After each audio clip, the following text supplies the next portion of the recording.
ከእግዚአብሔር ቃል አንብበን ቆመን ጸልየን እንግዲህ እግዚአብሔር በመካከላችን አለ ይሰራል። አንድ ኢንዲኬተር እግዚአብሔር ህዝቡን ሊጎበኝ ሲያስብ ከሚገለጥበት መንገድ አንዱ ምንድነው? አምልኮ ነው። አምልኮ ሪቫይቫል ሲጀምር ሌሎች ነገር ሊከተሉ ነው። በዚህ እንጠብቅ። እሺ እግዚአብሔርን በዚህ እንጠብቅ። እግዚአብሔር መጀመሪያ ህዝቡን በአምልኮ ያነቃቃል። ከዛ በኋላ ሌሎች ታምራቶች ይከተላሉ። እግዚአብሔር ክንዱ አልደከመም እኮ ኃይሉም አልዛለም። ዛሬም ታምራት ያደርጋል።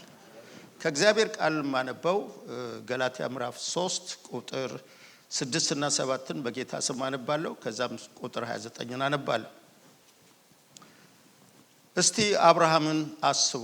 በአዲሱ መደበኛ ትርጉም ነው ማነበው። እርሱ እግዚአብሔርን አመነ፣ ጽድቁም ሆኖ ተቆጠረለት።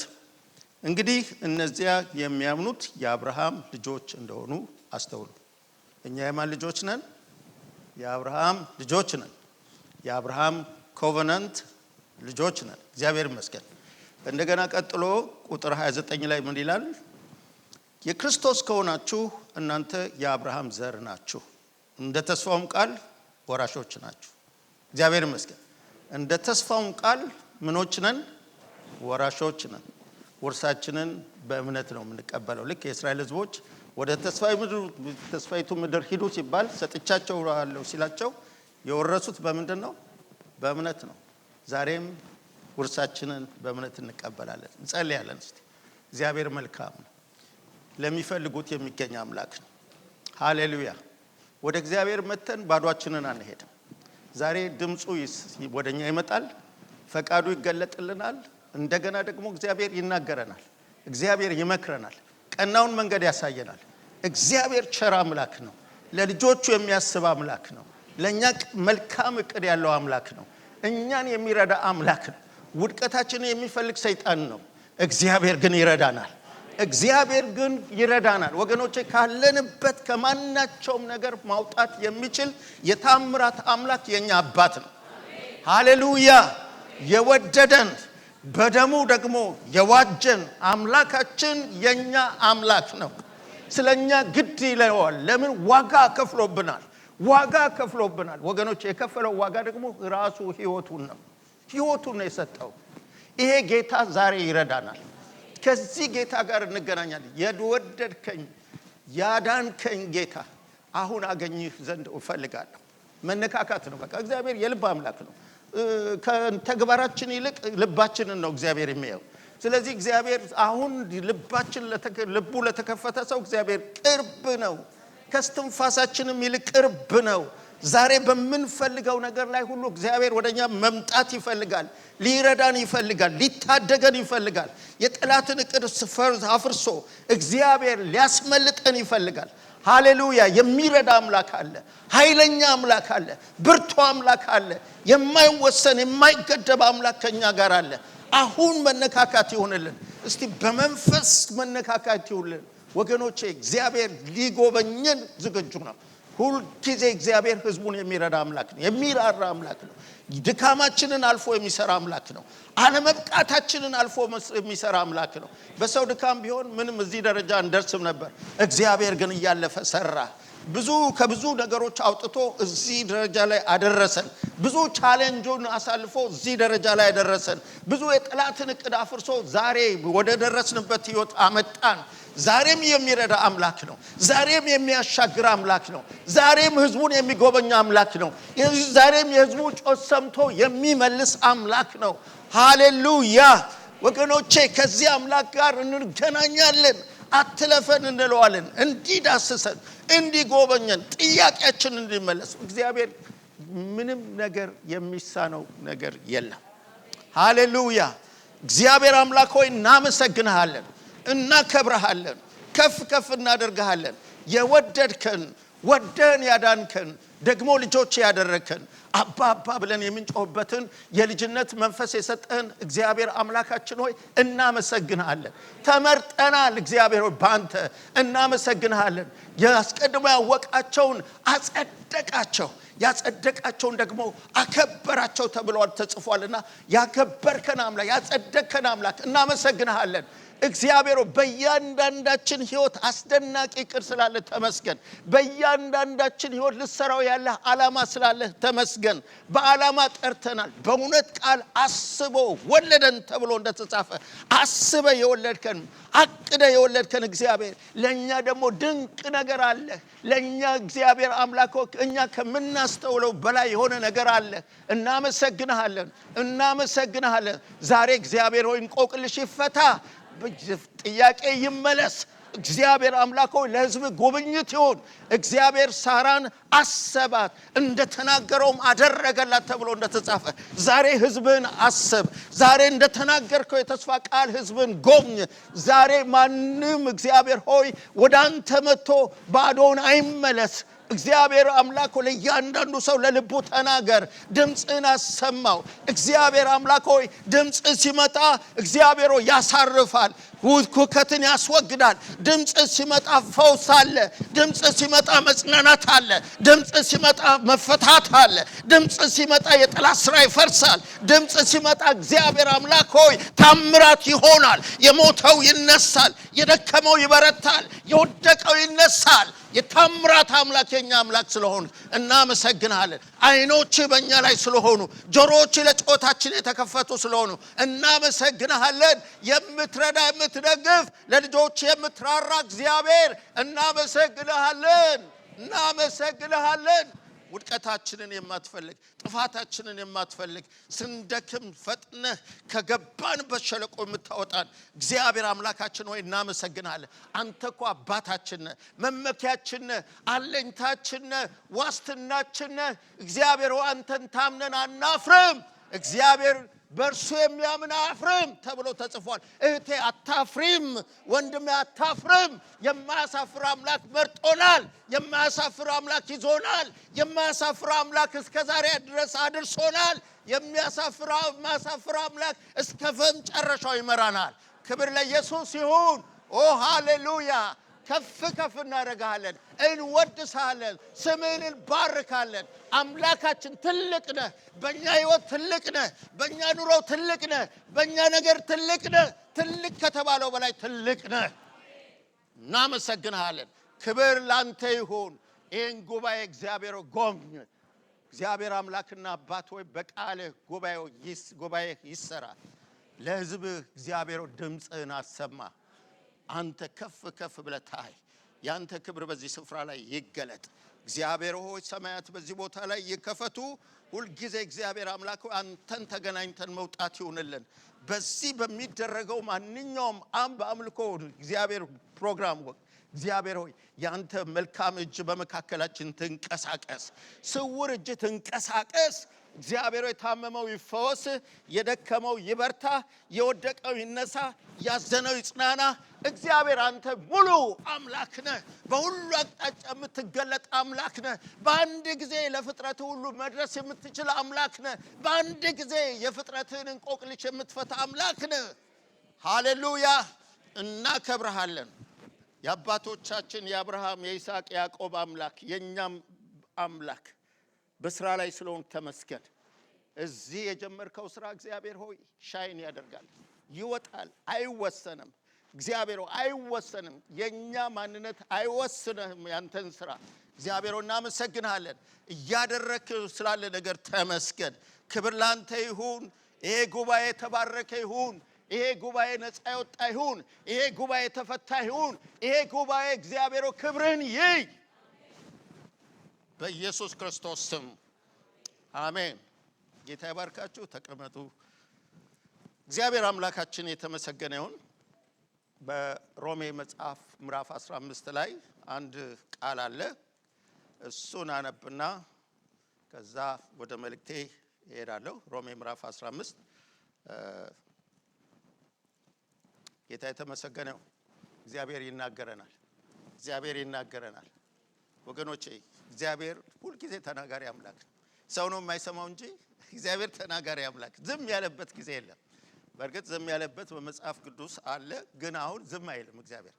ምክንያቱም በእያንዳንዳችን ውስጥ የእግዚአብሔር መንፈስ ስላለ የእግዚአብሔር መንፈስ ደግሞ ለትዝብት አልመጣም። በእኛ ህይወት ውስጥ የእግዚአብሔር መንፈስ የመጣው እኛ እኮ ትልቁን አምላክ ተሸክመን የምንቀሳቀስ የዘመኑ ታቦት ነን። ድሮ ታቦቱ ውስጥ ነበር አይደለ እግዚአብሔር ይገኝ የነበረው። አሁን ግን እኛ ነን፣ ቤተ መቅደሱ እኛ ነን፣ ማደሪያው እኛ ነን። እግዚአብሔር ይመስገን።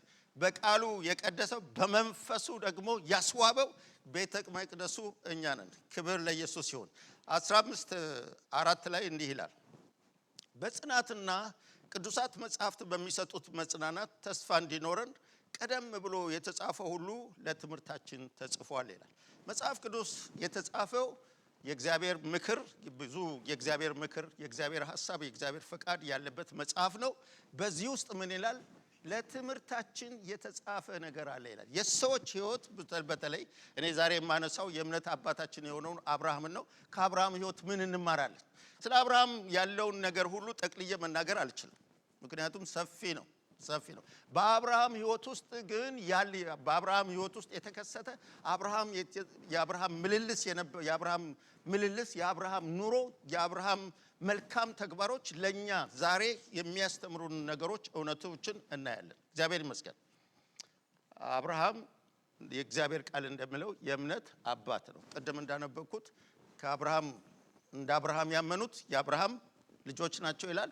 የክርስቶስ ዘር ከሆናችሁ ደግሞ እንዲያው የአብርሃም ዘር ናችሁ፣ አብራችሁ ደግሞ ምናችሁ ናችሁ ይላል፣ ወራሾች ናችሁ ይላል። እግዚአብሔር ይመስገን። እና በአብርሃም ህይወት ውስጥ ጎላ ብሎ የሚታዩ ሶስት ዋና ነገሮች አሉ። እነሱን ብቻ አይደለም የምናገረው፣ ግን ቶሎ ብዬ ዋናዎች ልናገርበት የምፈልገው ነገር እናገራለሁ። እግዚአብሔር ይመስገን። በእግዚአብሔር አብርሃም በጣም ዋና የታወቀባቸው ሶስት ነገሮች አሉ። አንደኛ እምነቱ ነው። እውነተኛ እምነት ምን ያስከትላል? ተግባር ያስከትላል። አርቲፊሻል አይደለም። እምነት ምን ያስከትላል? ተግባር ያስከትላል። እግዚአብሔር አምላካችን የተመሰገነ። ስለዚህ የመጀመሪያው ነገሩ ከአብርሃም ህይወት የምንማረው እምነት ነው። ሁለተኛው መታዘዙ። አብርሃም ለእግዚአብሔር የሚታዘዝ ሰው ነበር። እግዚአብሔርን ድምፅ ሰምቶ የሚታዘዝ ሰው ነበር እናየዋለን። ሶስተኛ የእግዚአብሔር የተስፋ ቃል እናያለን። ከአብርሃም ጋር አብርሃምን እንዲታመን ያደረገው፣ አብርሃምን እንዲታዘዝ ያደረገው እግዚአብሔር የሰጠው የተስፋ ቃል ነበር። እግዚአብሔር አምላካችን የተመሰገነ። ስለዚህ ምንድነው ከአብርሃም ህይወት የምንማረው? በእግዚአብሔር የተስፋ ቃል ላይ የነበረው እምነት ነው። ይሄ በጣም ወሳኝ ነገር ነው ወገኖቼ። የአብርሃም እምነትን በደንብ መማር አለብን፣ በግላችንም ማጥናት አለብን። ምክንያቱም አብርሃም እንደዚህ ምቹ በሆነ ሁኔታ ውስጥ አይደለም እምነቱ የተገለጠው። ነባራዊ ሁኔታ፣ ውጫዊ ሁኔታ እግዚአብሔርን ለማመን የማስችል ሁኔታ ውስጥ እያለ አንድ ቦታ ሮሜ ምዕራፍ 4:18 ላይ ምን ይላል? ተስፋ ሳይኖር ምን ማለት ነው? ተስፋ ሳይኖር ተስፋ ይዞ አመነ ይላል። አብርሃም ተስፋ ሳይኖር ተስፋ ይዞ አመነ። ተስፋ ሳይኖር የሚለው ውጫዊ ማረጋገጫ፣ እግዚአብሔር ቃሉን እንደሚፈጽም ውጫዊ ማረጋገጫ ሳይኖር የራሱ ሰውነት ሙት እንደሆነ እንደሞተ ሰው ሆኖ ሳለ፣ እንደገና ደግሞ የሳራ ማህፀን ሙት ሆኖ ሳለ ውጫዊ ማረጋገጫ የሚናገረው ነገር አብርሃም አትወልድም። ሰዎችም ሲያዩት ከዚህ በኋላ ወልዳለሁ ብለህ ነው? ያው መቼም ሰው ተፈጥሯዊ ሰው ውጫዊ ነገር ነው የሚያ እምነት ግን የእግዚአብሔር ቃል የሚናገር ስለ እምነት ምንድነው? እግዚአብሔር ስለ እምነት በቃሉ በኩል የተጻፈው የምንጠብቀው ተስፋ እንደምንቀበል የሚያረጋግጥ ነው እምነት። ሌላ ደግሞ ስለማናየው ነገር የሚያስረዳ ነው ይላል። እግዚአብሔር አምላካችን የተመሰገነ። በዚህ ዘመን በጣም እምነት ነው የደከመው። ቤተክርስቲያን እምነት አቢዩዝ ቢደረግም ቤተክርስቲያን አጥብቃ እምነት መስበክ አለባት። ለምን? በእምነት ነው ከእግዚአብሔር ጋር ኮሙኒኬት የምናደርገው። በእምነት ነው እግዚአብሔር የሰጠንን የተስፋ ቃሎች በእጃችን ልናስገባቸው የምንችል። ያለ እምነት እግዚአብሔርን ማስደሰት አይቻልም ይላል። ስለዚህ በጣም ኢምፖርታንት ነው ማለት ነው። እምነት ነው ከጅማሬ እስከ ፍጻሜ የእግዚአብሔርን ነገር የምንቀበለው በእምነት ነው። እምነት በጣም ቬሪ ኢምፖርታንት የሆነ ነገር ነው ወገኖቼ። ስለዚህ ምንድን ነው ምንም ተስፋ ሳይኖር አብርሃም ምንም ተስፋ ሳይኖር ነገሮች እየጨመሩ እድሜው እየጨመረ በመጣ ቁጥር ተስፋውን የሚያዳክም ተስፋ የሚያስቆርጥ ነገር እንጂ ተስፋ የሚጨምር ተስፋውን የሚያለመልም ነገር አልነበረም። የሚያየው ነገር ተስፋውን የሚያዳክም ነገር ነበር። ውጫዊ ሁኔታ በጣም የሚያዳክም እግዚአብሔር የተናገረውን ነገር ለማመን እስከ መጨረሻው ጠብቆ ለመቀበል በጣም አስቸጋሪ ሁኔታ ውስጥ ነበር።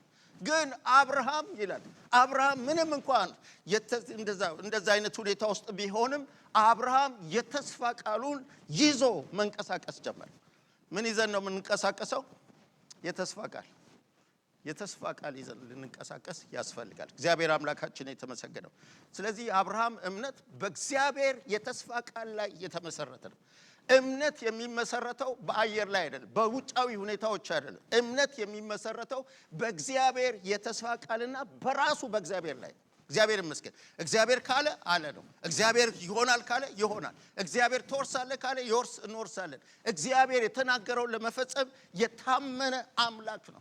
ለእያንዳንዳችን እግዚአብሔር ዛሬ የገባልን የተስፋ ቃል ካለ እግዚአብሔር ያስወርሰናል።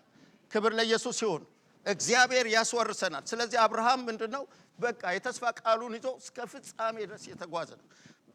ምን ነገሮች እየተበላሹ ሲሄዱ ምን ይላል የእግዚአብሔር ቃል? በእግዚአብሔር የተስፋ ቃል ላይ ምን አላለም? አልተጠራጠረም ይላል። በእግዚአብሔር የተስፋ ቃል ላይ አልተጠራጠረም ይላል። እግዚአብሔር አምላካችን የተመሰገነ ይሁን። ስለዚህ እግዚአብሔር ከሰው የሚጠብቀው እግዚአብሔር የተናገረውን ነገር ማመን። እግዚአብሔር አደርግላቸዋለሁ ያለውን ነገር ታውቃላችሁ። የእግዚአብሔርን እጅ ከሚከለክለው ነገር አንዱ ምንድነው? አለማመን ነው። የእስራኤል ሕዝቦች ወደ ተስፋይቱ ምድር እንዳይገቡ የከለከላቸው የተስፋ ቃሉን እንዳይቀበሉ ያደረጋቸው ምንድነው? አለማመን ነው። አለማመን ትልቅ ኃጢአት ነው። ከማናቸውም ኃጢአት ሁሉ ይበልጣል። ሌሎች ኃጢአቶች ሁሉ የሚከተሉት ካለማመን ነው። ሁለተኛው የአብርሃም ሕይወት ምንድነው? የመታዘዝ ሕይወት ነበር። የመታዘዝ ሕይወት እግዚአብሔር ለነገረው ነገር ታማኝ ሆኖ የታዘዘ ሰው ነበር። እግዚአብሔር ሰምቶ መጀመሪያ ስንመለከት እግዚአብሔርን ሰምቶ በዘፍጥረት 12 ላይ ስንመለከት ከሀገርህ ከዘመዶች ከአባት ቤት ተለይተህ ውጣ ሲለው የእግዚአብሔርን ድምፅ ሰምቶ ማረጋገጫ ሳያገኝ ሌላ እንደውም ዕብራውያን ምዕራፍ 11 ወዴት እንደሚሄድ እንኳን ሳያውቅ ይላል። ወዴት እንደሚሄድ ሳያውቅ አብርሃም ወጣ። እግዚአብሔር ሲናገር በሙሉ ልብ ተቀብሎ መውጣት የቻለ ሰው ነው። እግዚአብሔር ይመስገን። ዘመዶቹን ለቆ ወጣ ይላል። ወዴት እንደሚሄድ ሳያውቅ እግዚአብሔር ውጣ ሲለው ብዙ ጊዜ እግዚአብሔር እኛ ብዙ ማረጋገጫዎች እስክናገኝ ድረስ እንጠብቃለን። ጥሩ ነው ያ ማድረግ። ግን እግዚአብሔር ከተናገረ ምንም ይሁን እግዚአብሔር የተናገረን ታዘን ስንወጣ እግዚአብሔር ከቃሉ በስተኋላ ይገለጣል። ወገኖቼ በመጽሐፍ ቅዱስ ውስጥ ያሉትን እግዚአብሔር ሲያዛቸው የታዘዙና የእግዚአብሔር የታምራት እጅ የተገለጠላቸውን ሰዎች ስንመለከት በጣም ብዙ አስደናቂ እንትኖች እናያለን፣ ማስረጃዎች እናያለን። በተለይ እኔ በጣም ከሚደንቀኝ ነገር የእስራኤል ሕዝብ ወደ ዮርዳኖስን እንዲሻገር እግዚአብሔር ትእዛዝ ሲሰጥ ምንድነው? የቃል ኪዳኑን ታቦት የተሸከሙ ካህናት ዮርዳኖስ እኮ በጣም ሞልቷል፣ አስፈሪ ነው። የቃል ኪዳኑን ታቦት የተሸከሙ ካህናት ምን ሲሉ እግራቸውን በጣም ይሄን እስቲ ያስቡ። የሞላ ውሃ ውስጥ እግራቸውን ሲከቱ ዮርዳኖስ ይቆማል የተባለው የዛን ጊዜ የሞላ ውሃ ውስጥ በጣም አስፈሪ ነው። አንዳንድ ጊዜ እግዚአብሔር ሲናገር የሚመስል አይመስለንም። ነገር ግን እግዚአብሔር ከተናገረ ይሆናል፣ የማይቻለው ይቻላል። ድንቅ አምላክ ነው ወገኖቼ። የኛ የእግዚአብሔርን አሰራር ልንገድበው ልናስተውለው ከምንችለው በላይ ነው። ትልቅ አምላክ ነው። ስለዚህ የእስራኤል ሕዝቦች የቃል ኪዳኑን ታቦት የተሸከሙ ካህናት እግራቸውን ዮርዳኖስ ውሃ ውስጥ ሲያስገቡ ዮርዳኖስ ከላይ ምን ሆነ ይላል? ቆመ ይላል። እንደ ግርግዳ ቆመ። እግዚአብሔር አምላካችን የተመሰገነ። ዛሬም እግዚአብሔር በተናገረን አንድ የተስፋ ቃል ላይ ቆመን መንቀሳቀስ ስንጀምር ታምራት ይሆናል። ሃሌሉያ! ታምራት ይሆናል። ለምንድነው? እግዚአብሔር ቃሉን የሚያከብር አምላክ ነው። ለምንድነው ብትሉኝ እግዚአብሔር ራሱ ሊክድ ስለማይችል። ቃሉን ካደ ማለት ቃሉን አልፈጸመም ማለት እግዚአብሔር ራሱን ካደ ማለት ነው። ራሱን ሊክድ ስለማይችል እግዚአብሔር ከተናገረ ያደርገዋል። ብቻ እግዚአብሔር ይናገረን። ብቻ ከእግዚአብሔር እንስማ። ስሜታችንን አይደለም፣ ሰዎች የሚሉንን አይደለም፣ ወይም ደግሞ ሁኔታዎች የሚሉንን አይደለም። እግዚአብሔር የተናገረን ከሆነ በእውነት ይሆናል። ከየትም ቦታ ቢሆን ያስነሳናል። ከየትም ቦታ ቢሆን እግዚአብሔር አውጥቶ ወዳለን ቦታ ያደርሰናል። ክብር ለኢየሱስ ይሁን። ሁኔታዎችን እኛ አይተን ማዕበሉን አይተን አንናውጥ። በጣም ሰፊ አሁን ያለንበት ዘመን በጣም ብዙ ቻሌንጆች ያሉበት እምነትን የሚገዳደሩ ነገር ያሉበት ዘመን ነው። ስለዚህ እግዚአብሔር ደግሞ ምንድነው የሚፈልገው? አማኝ ይፈልጋል። አማኝ ሲባል ቃሉን አምኖ በእግዚአብሔር አሰራር፣ በእግዚአብሔር ችሎታ፣ በእግዚአብሔር ተስፋ ቃል ላይ የሚቆመውን ሰው ማለት ነው እንጂ አማኝ አለ። አሁን እኔ መናገር አያስፈልገኝ አይደል? ይገባናል። አማኝ ገሌ አማኝ ነው ግን ሲባል አንድ የድሮ መዝሙር አለ። መከራ ሳይመጣ ሁሉም ክርስቲያን ነው፣ ሃሌሉያ ማለት ካፉ የማይለየው። አያችሁ፣ መከራ ሳይመጣ ሃሌሉያ ማለት ይቻላል። የአንድ አማኝ ማንነቱ የሚረጋገጠው ፈተና ሲመጣ ነው። ቻሌንጆች ሲገጥሙን ነው። እግዚአብሔር አምላካችን የተመሰገነ ነው። ስለዚህ ምንድነው አብርሃም ምንም ነገር ሳይዝ ታዘዘ። ሁለተኛ አብርሃም የታዘዘው ነገር ምንድነው ታውቃላችሁ? እግዚአብሔር አንድና ምትክ የሌለውን ልጅህን ሰዋልኝ ብሎ ሲናገረው ያለምንም ማንገራገር እግዚአብሔርን ታዘዘ። ዘፍጥረት ምዕራፍ 22 ላይ ሄዳችሁ ልታዩት ተመለከቱ። እግዚአብሔርን ታዘዘ፣ አንድና ምትክ የሌለውን ልጅ። እግዚአብሔር ሆይ መከራከር እኮ ይችላል። እግዚአብሔር ሆይ በምሰጥህ ልጅ አለ በቃ ዘርን አበዛለሁ፣ ካንተ ኃያላን ይወጣሉ፣ ካንተ ነገስታት ይወጣሉ፣ ካንተ ባንተ ልጅ ብዙ ህዝብ ይባረካል ብላ ዓለም ባንተ ይባረካል ብለኛል። ለምንድን ነው እግዚአብሔር ሆይ ይሄን ልጅ ከሰዋሁት በምንድን ነው ሊባረክ የሚችለው? የሰጠኝ ተስፋ ቃል እንዴት ይፈጸማል ብሎ ከእግዚአብሔር ጋር መከራከር ይችል ነበረ። ነገር ግን አብርሃም አልተከራከረም፣ ሰዋልኝ አለው። ምን አስቦ ነው ይላል የዕብራውያን መጽሐፍ። ቢሞት እንኳን ሃሌሉያ ቢሞት እንኳን ያስነሳዋል ብሎ አመነ። ስለዚህ ምንድነው ምንም ሳይከራከር እግዚአብሔር የተናገረውን ለመፈጸም ሄደ። በቃ ታውቃላችሁ፣ ሄደና አብርሃም እዛ ቦታ ላይ ደርሶ ምን አደረገ? መስዋዕት መሰዊያውን ይዞ ሊያርደው ሲል እግዚአብሔር ጣልቃ ገባ። ቢሞትም ያስነሳዋል። እውነቱን ነው። እግዚአብሔር ሰጠ። እግዚአብሔር ደግሞ እንደገና መልሶ ማስነሳት ይችላል። ቢሞትም የኛ ነገር ዛሬ ቢሞትም እግዚአብሔር ያስነሳዋል። ወገኖቼ ይሄ አምላክ የታምራት አምላክ ነው። ይሄ አምላክ የታምራት አምላክ ነው። ሃሌሉያ! ሰማይና ምድርን በቃሉ ያጸና የታምራት አምላክ እግዚአብሔር የማይመረመረውን ታላላቅ ነገር ያደርጋል። የማይቆጠረውን ታምራት፣ ተቆጥሮ የማያልቅ ታምራት የሚያደርግ አምላክ ነው። ሃሌሉያ! ይሄን አምላክ እንወቀው በታምራት አድራጊነቱ። አንድ ጊዜ ወደ አብርሃም ሲመጣ አብርሃም ተስፋ ቆርጦ ነበረ እና ምንድነው ያለው? እግዚአብሔር ሲገለጥ ዘፍጥረት ምዕራፍ 17 ላይ አብርሃም አለው አትፍራ አለውና እኔ ኤልሻዳይ ነኝ አለው። ሃሌሉያ! እኔ ኤልሻዳይ ነኝ። አንተ ከምትፈራበት ነገር ሁሉ እኔ ላወጣ የምችል ታላቅ አምላክ፣ ሁሉን ቻይ አምላክ ስለሆንኩ አትፍራ አለው። ሃሌሉያ! ዛሬ እግዚአብሔር በኤልሻዳይነቱ ይገለጥላችሁ፣ በታምራት አድራጊነቱ ይገለጥላችሁ፣ በእንቆቅልሻችሁ ላይ ይገለጥላችሁ፣ በጥያቄያችሁ ላይ ይገለጥላችሁ። አምላካችሁ ያግኛችሁ፣ የኪዳን አምላክ ይድረስላችሁ። ሃሌሉያ! ተገለጠለት። ኤልሻዳዩ ይመጣል። ቃሉን የሚያከብር ይመጣል፣ ይጎበኘናል። አንቀርም እንደው አንገታችንን እንደደፋን አንቀርም። እናያለን። ቀና ብለን የአምላካችንን ክብር እናያለን፣ የእግዚአብሔርን ክብር እናያለን። በዚች ቤተክርስቲያን እናያለን፣ በህይወታችን እናያለን፣ እንደገናም ደግሞ በዚህ ምድርም እናያለን። እግዚአብሔር ይመስገን። እኔ የምናገረው ሌላ ውጫዊ ማስረጃ ሰምቼ አይደለም፣ መገለጥም ሰምቼ አይደለም። የእግዚአብሔርን አሰራር ግን ከቃሉ ስለተረዳው ቃሉ እንደሚለው እግዚአብሔር ታምራት አድራጊ ነው። ለህዝቡ ታምራት ያደርጋል። ህዝቡ የጠራውን ህዝብ በድል መምራት የሚችል አምላክ ነው። የጠራውን ህዝብ እንቆቅልሽ የሚፈታ አምላክ ነው። የጠራውን ህዝብ እንደገና ለለየው ዓላማ ማቆም የሚችል አምላክ ነው። እሱ ጠርቶሻል፣ ያቆምሻል። እሱ ጠርቶሻል፣ እስከ ፍጻሜ ትሄጃለሽ። የእናንተ ነገር አይቆምም። ሃሌሉያ አይቆምም የኛ ነገር ትልቁ አምላክ ነው የጀመረው የታምራት አምላክ ነው የጀመረው ራሱን ተማምኖ እንጂ አንቺን ተማምኖ አልጠራሽም ሃሌሉያ የተኛን ተማምኖ ስላልሆነ በራሱ ኃይል በራሱ ብርታት በራሱ ጸጋ የሚሰራ አምላክ ስለሆነ ጸጋውን ሰጥቶ ያቆመናል ኃይሉን አብዝቶልን ያቆመናል ክብር ለኢየሱስ አታንሱም ትበዛላችሁ ሃሌሉያ እግዚአብሔር ቅድም ሲዘመር የጻድቃን መንገድ እንደ ንጋት ብርሃን ነው ሙሉ ቀን እስኪሆን ድረስ ምን ይላል ይጨምራል የኔ ነገር ይጨምራል የናንተ ነገር ይጨምራል የዚህ ህዝብ ነገር ይጨምራል የመንግስቱ ስራ ይጨምራል መብዛት ይሆናል መትረፍረፍ ይሆናል ወገኖቼ እግዚአብሔር ትልቅ ነው ይሄ ስራ በሰው ቢሆን እነ ፓስተር አበራ የዛሬ 30 ዓመት አቁመውት ነበር የሰው ስራ ቢሆን የማን ስራ ነው እስቲ እኔ በኔ ውስጥ እግዚአብሔር የጀመረው ስራ መልካም ስራ አለ የሚል ሰው እጁን አውጥቶ ለጌታ ክብር ይስጥ ሃሌሉያ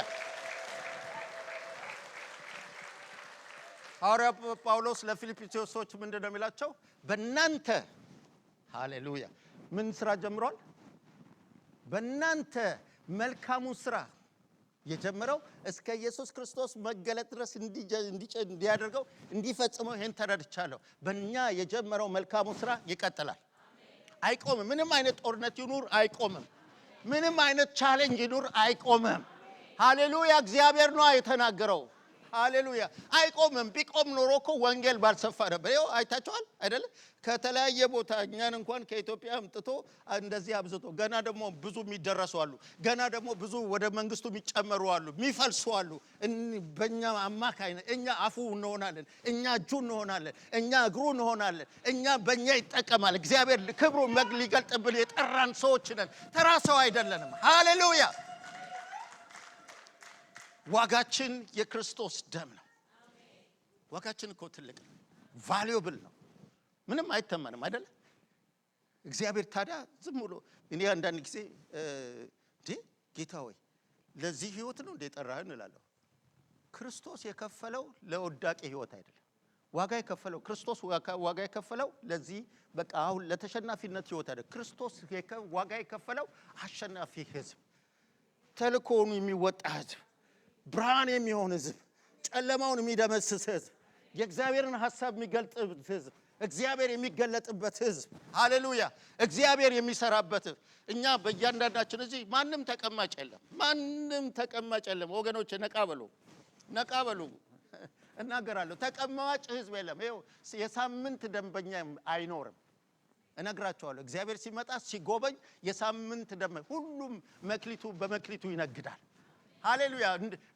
እንደው ለጌታዬ አንድ ነገር ላድርግለት ብለው ተነሳስተው ለእግዚአብሔር ቤት ስራ ለመስራት ጎንበስ ቀና የሚሉ እግዚአብሔር ይባርካቸው እናንተም ተቀማጮች ተነሱ ዛሬ የእግዚአብሔር ስራ የምንሰራ ሰራተኞች ነን እስከ መቼ ነው በቃ ሳምንት እየመጣን አጨብጨብን ሃሌሉያ እግዚአብሔር ይመስገን እግዚአብሔር ትልቅ ነው እግዚአብሔር ደግ ነው እግዚአብሔር ቸር ነው ብለን ምን ሄደው አይደለም እኮ ለዚህ እኮ አይደለም የተጠራ እናንተ የሱን በጎነት እንድትናገሩ የተመረጠ ትውልድ ቅዱስ የንጉስ ካህናት ሃሌሉያ ለርስቱ የተለየ ወገን አረ ለርስቱ የተለየ ወገን ሃሌሉያ ለርስቱ የተለየ ወገን ቅዱስ ህዝብ የንጉስ ካህናት ሃሌሉያ አረ እንደዚህ እኔ በቃ ውስጥ የሚነሳሳ ነገር አለ እዚህ እናንተ ውስጥ ይገባል ይተላለፋል ለምን እዚህ በቃ እንዴ ዝም ብለን ሃሌሉያ እያልን እንዴ አይሆንም እግዚአብሔር ሲመጣ ያነሳናል ቀና ብለን እንሄዳለን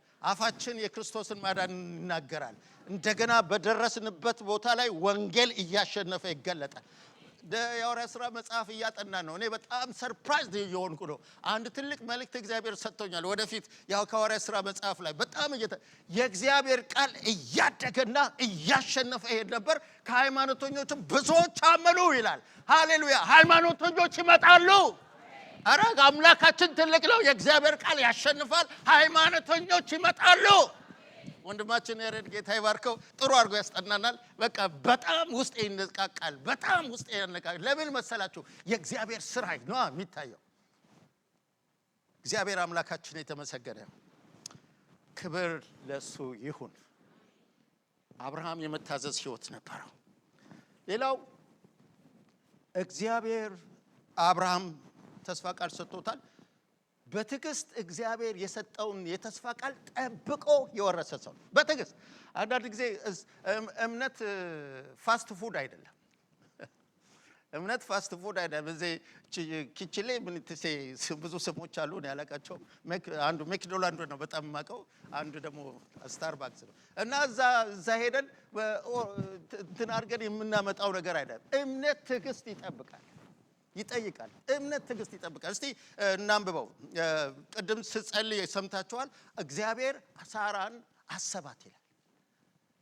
ከስንት ጊዜ በኋላ እንደሆነ ታውቃላችሁ? ከ24 ዓመት በኋላ። ከ24 ዓመት በኋላ እግዚአብሔር ሳራን ምን አደረጋት? አሰባት፣ እንደተናገረውም አደረገላት። ሃሌሉያ! እግዚአብሔር እናንተን ያስባችኋል፣ እንደተናገረውም ያደርግላችኋል። እንደተመኛችሁ አትቀሩም። እግዚአብሔር ካለ ያደርጋል። ደስ የሚለኝ የእግዚአብሔር ቃል ምን ይላል? የጻድቃን ምኞታቸው ይሰጣቸዋል። ምኞታቸው እንደ ቃሉ የሆነ ምን የዘምሎ ይሄ የምድር ምኞት አይደለም። የምድር ምኞት መጽሐፍ ቅዱስ እኮ የሚለው አስቀድማችሁ የእግዚአብሔር መንግስት ጽድቁን ፈልጉ፣ ሌላው እንዴ በቃ ይሄ እዚህ አሁን እኛ የምንጨነቅበት ነገር ተጨማሪ ነው። የእግዚአብሔር ቃልን ኮምፕሮማይዝ አናደርገውም። ልንገራችሁ፣ የእግዚአብሔርን ቃል አናሻሽለውም። እግዚአብሔር ቃል አይለወጥም። እግዚአብሔር አስቀድማችሁ የእግዚአብሔር መንግስት ጽድቁን ፈልጉ ሌላው ይጨመራቸዋል ካለ አንደኛ እግዚአብሔር ያደረገውን እኛ አንደኛ ስናደርግ እግዚአብሔር ሌላውን ተጨማሪ ያደርገዋል። ብዙ ጊዜ እናገረዋለሁ። ልጅ ሆኜ ለማስተምራቸውም ሰዎች እየተናገርኩ ነበር። ልጅ ሆኜ እናቴ ምንም ነገር ሳያስፈር ጨው አለቀብሽ እላታለሁ፣ ዘይት አለቀብሽ፣ ክብሪት አለቀብሽ፣ ስኳር አለቀብሽ እላታለሁ። ለምን እንደሆነ ታውቃላችሁ? እንደዛ ምለው አረብ ቤት ሲሄድ እዛ ሱቅ ሲሄድ ሁል ጊዜ ምን ይሰጣል መሰለሽ? ኮሾ ከረሜላ፣ ምራቂ ኮሾ አንድ ወንጂ ስኳር ከገዛ ወይም አንድ ስኳር ከገዛ ሁለት ኮሾ ከረሜላ ይሰጣል። ያችን ኮሾ ከረሜላ ለማግኘት ነው እናቴ አለቀብሽ ምለው። ብዙዎቻችን ለኮሾ ከረሜላ ነው የምንሯሯጠው። ኮሾ ከረሜላ እኮ ነው አይደል እንዴ? ይሄ አሁን እኮ ጌታ ቢመጣ ብንነጠቅ አሁን እዚህ እኛ የለፋንባቸው የገዛናቸው መኪናዎች የሰራነው ቤት አሕዛብ ነው እኮ የሚረዳው። እነዛ ጴንጤዎች እንደተናገሩት ሄደ እንዴ ተነጠቁ እንደ እያለ ሁሉም እኛ ቤት እየገባ ዕቃ ይወስዳል ወይም ይኖርበታል። ስሙን ያዞራል እንጂ ስሙን አታውቁም እንዴ? እንደዛ እኮ ነው የሚሆነው። ጌታ ቢመጣ አቤት አቤት ስንት ሰው ቀለጠ። ባንክ ያለው ብር ቀለጠ፣ ንብረት ቀለጠ፣ ሌላውም ቀለጠ። ማንም አይጠቀም። በቃ ልጆቻችንም ይሄዳሉ፣ እኛም እንሄዳለን። ምናልባት ትልልቅ ሆነው የኛ ልጆች ሆነው ትልልቆች ሆነው እዚህ ጌታን ያልተቀበሉ ካሉ እነሱ ብቻ ይቀራሉ፣ እነሱ ይወስዳሉ። እነሱ ከሌሉ ግን ሁሉም አሕዛብ ነው የሚወስድ። ለአሕዛብ ነው እንዴ የምሰራው? ምን ይላል ዕብራውያን ምዕራፍ 6:13 ላይ በጣም ይሄን እናገራለሁ። ወገኖች ዛሬ ልባችን ይነሳሳ። በእግዚአብሔር ተስፋ ቃል ላይ ቆመን የእግዚአብሔርን በረከት ልንቀበል ያስፈልጋል። እግዚአብሔር ሊባርከን እኮ ፈቃደኛ ነው። የተዘጋጀ አምላክ፣ ሁልጊዜ በሕዝቡ መባረክ ደስ የሚሰኝ አምላክ ነው እግዚአብሔር። አሁን አንዳንዶቻችን እግዚአብሔር ንፉግ አምላክ እንደው እየቆጠበ ጠብ እንደዚህ ይሄ ሆስፒታሉ ሲገባ ስሪኝ በዚህ በግሉኮዝ እንደሚጠብ እንደሚለው አድርጎ እንደሚሰጥ አድርገን ገመ እግዚአብሔር ቸር ነው። ምን ጎሎት፣ ምን ጠፍቶት፣ ምን አንሶት? ሃሌሉያ! እኛ የምናመልከው አምላክ ሙሉ ነው። ሃሌሉያ! በክርስቶስ ደግሞ የተሰራልን ሙሉ ነው። ያለቀ የተፈጸመ ምንም ነገር የማይጎልበት ምንም ነገር የማያስጨምር ሙሉ ነገር በክርስቶስ ተሰርቶልናል። ክብር ለኢየሱስ ይሁን። ዕብራውያን ምዕራፍ 6 ምን ይላል? 12 ላይ አብርሃም ታውቃላችሁ በትዕግስት ከጠበቀ በኋላ የተስፋውን ቃል ተቀበለ ይላል። ቁጥር 15 ላይ እናንተ ያወጣችሁ ልታዩ ትችላላችሁ። 6 ላይ ምን ይላል? ቁጥር 12ም ላይ እንደዛ ይላል። 15 ላይ ደግሞ እንዲህ ይላል፣ በእምነትና በትዕግስት የተስፋውን ቃል የሚወርሱት እንድትመስሉ እንጂ ዳተኞች እንድትሆኑ አንፈልግም ይልና ቁጥር 15 እግዚአብሔር ለአብርሃም ተስፋ በሰጠው ጊዜ የሚምልበት ከእርሱ የሚበልጥ ሌላ ባለመኖሩ ለራሱ ማለት እንዲህ ማለት በእርግጥ እባርካለሁ ዘርንም አበዛለሁ ይላል። 15 አብርሃምም በትዕግስት ከጠበቀ በኋላ የተሰጠውን ተስፋ አገኘ። ምናልባት የተሰጠን ተስፋ የዘገየብን ሰዎች ዛሬ እግዚአብሔር እንዲህ ተናግሮ እንደነበረ እግዚአብሔር ትክክለኛውን ጊዜ ያውቃል። እግዚአብሔር የተሻለውና ምቹ የሆነውን ጊዜ ያውቃል። እግዚአብሔር የራሱ ራይት ምን አለው? የጊዜ ፍሬም አለው። በዛ ፍሬም መሰረት ነው እኛ በምንፈልገው ጊዜ ሳይሆን እሱ ባቀደውና በወሰነው ጊዜ ራሱ መጥቶ ምን ያደርጋል? ይጎበኘናል። ተስፋ ቃሉን ይፈጽማል። አብርሃም በጣም የሚያስደንቀው 25 ዓመት ነው የጠበቀው። ልጅ ለማግኘት 25 ዓመት ነው የጠበቀው እና 25 ዓመት ቀላል ነገር አይደለም። ጠብቆ ግን በእምነት ጠብቆ ስፍራውን ሳይለቅ የተቀበለ ሰው ነው። እግዚአብሔር ይመስገን። በረከታችንን በእምነት መጠበቅ ያስፈልጋል። እግዚአብሔር አምላካችን የተመሰገነው። አራተኛውን ሐሳብ እናገራለሁ። አብርሃም እምነቱ ተፈትኖ በእምነቱ ድል ያደረገ ሰው ነው። ተፈትኖ ነፃ የወጣ ሰው ነው። ተፈትኖ በረከቱን የተቀበለ ሰው ነው። ቅድም እንደነገርኳችሁ አብርሃም እምነት ይፈተናል። እምነት ዝም ብሎ አይደለም፣ ይፈተናል። አንደኛ ጴጥሮስ ምዕራፍ 1 ቁጥር 5 እና 6 ልታነቡ ትችላላችሁ። እዛ እንደ ወርቅ በእሳት እንደሚፈተን ወርቅ እምነታችሁ ተፈትኖ የከበረ የሚሆነው። አያችሁ፣ እግዚአብሔር አንዳንድ ጊዜ በማንፈልገው መንገድ ይወስደናል። ሊጎዳን አይደለም ግን ሊያጠራን ነው። ሊጎዳን አይደለም ሊያበጃጀን ነው። እንደገና ለተሻለ ዓላማና ለተሻለ ነገር። አያችሁ፣ እምነት እኮ ምን አይደለም። ይኸውልህ እምነት ዝም ብሎ አንድ ክርስቲያን ምን ይመስለዋል? እምነት ዝም ብሎ ውስጣችን ግብት የሚል ጥልቅ የሚል እምነት ከመስማት ነው፣ መስማትም በእግዚአብሔር ቃል ነው ይላል። አንዱ እምነት የእግዚአብሔርን ቃል በመስማት ነው። ሌላው በእምነት ውስጥ ስንኖር እምነት በሚያለማምደን ህይወት ውስጥ ስናልፍ ነው። እምነታችን እንደ ስፖርት ነው። ስፖርት አንደኛ የመጀመሪያ ቀን የገባለት ጠንካራ ስፖርተኛ ይሆናል ሰው አይሆንም። ስለዚህ ምን ማድረግ አለበት? በየቀኑ ትሬኒንግ ማድረግ አለበት ማለት ነው። ጡንቻው እየጠነከረ ሰውነቱ እየጠነከረ የሚመጣው ምን ሲያደርግ ነው? ብዙ በሰራ መጠን። ልክ እምነትም እንደዚህ ነው። ዛሬ እግዚአብሔር አንድ ነገር ገልጦልኝ በሷ ቃል መሰረት መኖር ሲጀምር ምን ይሆናል? እምነቴ እያደገ ይመጣል። በየቀኑ ኤክሰርሳይዝ የምናደርገው ነው። እግዚአብሔር አምላካችን የተመሰገነ ይሁን። ሌላው አብርሃም የምልጃ ሰው ነበር። የምልጃ ሰው ስለ ሰዶምና ጎሞራ እንዴት የአብርሃምን ጸሎት እዛ ምዕራፍ 17 ላይ ሄዱና ዘፍጥረት ምዕራፍ 17 እንዴት አድርጎ ነው 50 ሰው ቢቀርስ 50 ነው የጀመረው። ስንት ሰው ድረስ ደረሰ? እግዚአብሔር አንድ ጊዜ መናገር ጀመርኩ በቃ አመት ሰው ነው ይለዋል። ይገርማቸዋል በጣም የአብርሃም ጸሎት እና ስለማን ጸለየ? ስለ ሰዶምና ጎሞራ ጸለየ። ለሱ ብቻ አይደለም ለጸሎት ለሎጥምና ለቤተሰቦቹ ጸለየ። አያችሁ ሎጥ ከዛ ጥፋት የዳነው በአብርሃም ጸሎት ነው። ዘፍጥረት ምዕራፍ 19 ቁጥር 27 ላይ ስትመለከቱ ሶዶምና ጎሞራ በሚጠፋበት ጊዜ እግዚአብሔር ማንን አሰበው ይላል? ሎጥን አሰበው ይላል። እግዚአብሔር ይመስገን። እግዚአብሔር ማንን አሰበው? ሎጥን አሰበው። የአብርሃምን ጸሎት ይሰማና እግዚአብሔር ሎጥን አወጣው ከነበረበት ቦታ። የምልጃ ሰው ነው፣ የሚማልድ ሰው ከእግዚአብሔር ጋር። በጣም የሚገርመው የእግዚአብሔር ቃል ምን ይላል? አብርሃም የእግዚአብሔር ወዳጅ መጽሐፍ ቅዱስ ይናገራል። አብርሃም የማን ወዳጅ ነው? የእግዚአብሔር ወዳጅ። ምን ማለት ነው ወዳጅ? የቀረበ ማለት ነው። የልቡን ወዳጅ ለሆነ ሰው ነው የልባችሁን የምትናገሩ። ጌታ ኢየሱስ ክርስቶስም ከእንግዲህ ወዲያ ባሪያዎቼ አልላችሁም፣ ምንድን ያለው? ወዳጆቼ እላችኋለሁ። ባሪያ ሚስጥር አይካፈልም አይደለም። ስለዚህ ሚስጥር አካፍያችኋለሁ፣ ከእናንተ ከእንግዲህ ወዲያ ወዳጆቼ ትሆናላችሁ አለ። እግዚአብሔር አምላካችን የተመሰገነ። ስለዚህ አብርሃም ምን ነበረው? የምልጃ ሰው ነበር። ጣልቃ በሚጠፋው ሰውና በእግዚአብሔር መካከል ጣልቃ ገብቶ ህዝብ የሚያስመልጥ ሰው ነው። እግዚአብሔር ይመስገን። ስድስተኛ አብርሃም የአምልኮ ህይወት ነበር። በጣም የሚገርማችሁ በየደረሰበት ቦታ ሁሉ መሰዊያ ይሰራና የዘላለሙን አምላክ ይጠራል። አያችሁ፣ አንዱ አብርሃም ከሌሎች ጣዖት አምላኪዎች የዳነበት ምክንያት አምልኮውን በጋድ ማንነቱን በጋድ የሚናገር ሰው ነበር። በጋድ በቃ ማንን እንደሚያመልክ አስቀድሞ መሰዊያ ሰርቶ የዘላለሙን አምላክ ያመልክ ነው። ከዚህ የተነሳ እዛ የነበሩ የጣዖት አምላኪዎች በአብርሃምን የኛን አምላክ አምልክ ብለው ተጽዕኖ ሊያደርጉበት አልቻለም። ማንነቱን ይኸውላችሁ በየደረስንበት ቦታ ላይ ስንደርስ ማንነታችን ካላወጅን በስተቀር ሰዎች ለተለያየ ፈተና ይዳርጉናል። አስቀድመን የጌታ መሆናችን ባንዲራ ማውለብለብ አለብን በደረስንበት ቦታ ላይ ካልሆነ በስተቀር የሚገጥሙን ችግሮች አሉ ማለት ነው። ቶሎ ብዬ ጨርሳለሁ።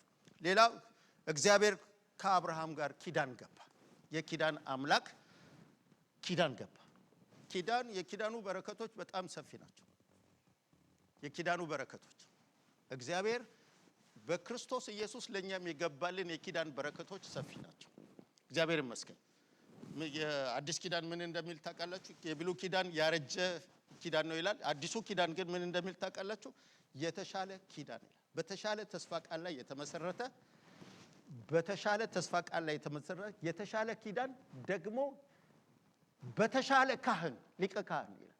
ማን ነው ሊቀ ካህኑ? የብሉይ ኪዳን አሮን ሌሎቹ ካህናቶች ነበሩ። በአዲሱ ኪዳን ግን የአዲሱ ኪዳን አስፈጻሚና ጉዳዩን የሚከታተል ኢየሱስ ክርስቶስ ብቻ ነው። እግዚአብሔር አምላካችን የተመሰገነው።